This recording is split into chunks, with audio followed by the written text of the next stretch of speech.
సురాజ్ అధినేత బంకిపూర్లో విజయం సాధించడంతో తెలంగాణ కాంగ్రెస్ లో గుబులు మొదలైంది. ఆయన ఒకవైపు బీజేపీ కంచుకోటలో విజయం సాధించడంపై హస్తం నేతలు ఆనందం వ్యక్తం చేస్తున్నా తెలంగాణ కాంగ్రెస్ లో పీకే గతంలో చేసిన శపథం గుర్తు చేసుకుంటే ఆందోళన కలుగుతోంది.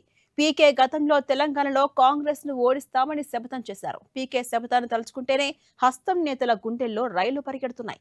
ఇప్పుడు తెలంగాణ హస్తం పార్టీలో పీకే విక్టరీనే హాట్ టాపిక్ గా మారింది.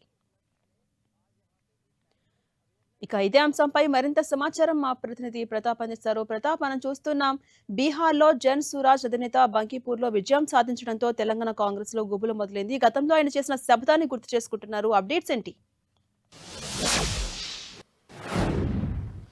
జస్రాన్, దీనికి సంబంధించి నిన్న ఉప ఎన్నికలు దేశవ్యాప్తంగా జరిగిన ఉప ఎన్నికల ఫలితాలు వెల్లడయ్యాయి. ముఖ్యంగా బీహార్కు సంబంధించిన ఉప ఎన్నిక ఫలితం అనేది ఇప్పుడు దేశవ్యాప్తంగా చర్చనీయాంశంగా మారింది. ముఖ్యంగా జనసూరజ్ పార్టీ అధినేత ప్రశాంత్ కిషోర్ ఎవరైతే ఉన్నారో అతను సర్వేలు చేస్తూ కూడా గతంలో తెలుగు రెండు రాష్ట్రాలకు సంబంధించి తెలంగాణ కానీ ఏపీకి సంబంధించి కానీ సుపరిచితమైన వ్యక్తి అని చెప్పుకోవచ్చు. అలాంటి వ్యక్తి నిన్న బైపోల్లో దాదాపు 18,000 మెజారిటీ తోటి ముఖ్యంగా బీజేపీకి కంచుకోట లాంటి బంకీపూర్ స్థానం నుంచి గెలుపొందడం అనేది కూడా పెద్ద ఒక చర్చనీయాంశంగా మారిందని చెప్పుకోవచ్చు. దీనికి సంబంధించి కాంగ్రెస్ నేతలంతా కూడా హర్షం వ్యక్తం చేస్తున్నప్పటికీ తెలంగాణ నేతలకు మాత్రం లోలో కొద్దిగా ఆందోళన అయితే ఉన్నట్టు కూడా తెలుస్తున్న ముఖ్యమైన సమాచారం. అయితే దీనికి సంబంధించి చూసినట్లయితే కనుక గతంలో ఆయన కాంగ్రెస్ పార్టీకి సంబంధించి పీసీసీ చీఫ్గా సీఎం రేవంత్ రెడ్డి ఎప్పుడైతే బాధ్యతలు చెప్పాటో ఆ రోజు నుంచి కూడా ప్రశాంత్ కిషోర్ పైన చేసిన కామెంట్స్ పట్ల ప్రశాంత్ కిషోర్ చాలా గురుగా ఉన్నట్టుగా కూడా చెప్తున్నారు ఆయన సన్నిహిత వర్గాలు. ముఖ్యంగా పీకే లాంటి వ్యక్తి కాంగ్రెస్ పార్టీకి అవసరం లేదంటూ కూడా గతంలో రేవంత్ రెడ్డి చేసిన కామెంట్స్ కానీ ఆ తర్వాత ఐఏఎస్లకు సంబంధించి బీఆర్ఏ ఐఏఎస్లకు సంబంధించి చేసిన కామెంట్స్ పైన కూడా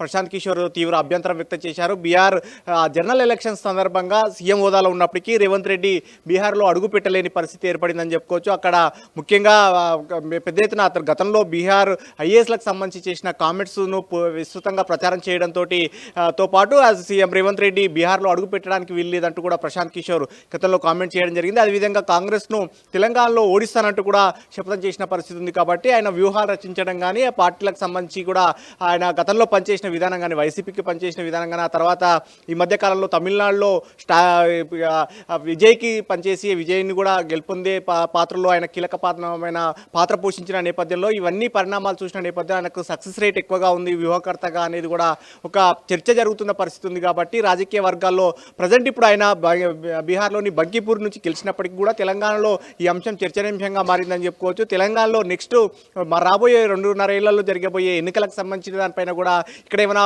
ఫోకస్ పెడతారా ప్రశాంత్ కిషోర్? అక్కడ బంకీపూర్లో ఇప్పుడు ఉప ఎన్నికలు గెలిచారు కాబట్టి అక్కడ బీహార్కే కన్ఫర్మ్ అవుతారా అనేది కూడా ఇక్కడ చర్చనీయాంశంగా మారింది. ఒకవేళ ఆయన బీహార్కే కన్ఫర్మ్ అయితే కనుక ఇక్కడ కాస్త వీళ్ళు తెలంగాణ నేతలు భయపడాల్సిందే, అంటే అంతగా భయపడాల్సింది లేదంటూ కూడా వారు చర్చనీయాంశంగా మారింది. అయితే ఒకవేళ ఆయన అక్కడితో పాటు ఆయన దేశవ్యాప్తంగా ఫోకస్ పెట్టాలని ఒక ఆలోచనగా చేసినట్లయితే ఇక్కడ కూడా తెలంగాణకు సంబంధించి గతంలో ఇక్కడ ఈ వాతావరణానికి సంబంధించి పూర్తి అవగాహన ఉంది కాబట్టి దీనికి సంబంధించి కూడా ఎలాంటి వ్యూహాలు అనుసరిస్తారు, అదేవిధంగా ప్రతిపక్షాలకు ఏమైనా ఆయన పనిచేసే అవకాశం ఉంటుందా అనేది కూడా ఒక చర్చ జరుగుతుంది. సో మొత్తం మీద ఇప్పుడు ఆయన బంకీపూర్ నుంచి గెలిచిన నేపథ్యంలో ఈ ఒక చర్చనీయాంశంగా మారింది. తెలంగాణ కాంగ్రెస్ సంబంధించి కూడా నేతలంతా కూడా ఈ అంశానికి సంబంధించి కూడా ప్రధానంగా డిస్కషన్ చేస్తున్నారు. ప్రధానంగా గతంలో ఆయన చేసిన శపథాన్ని భవిష్యత్తుకు సంబంధించి ఆయన జరగబోయే వ్యూహాలు ఏ విధంగా ఉంటాయనేది కూడా ఇప్పుడు చర్చనీయాంశంగా మారింది. ఝాన్సీ.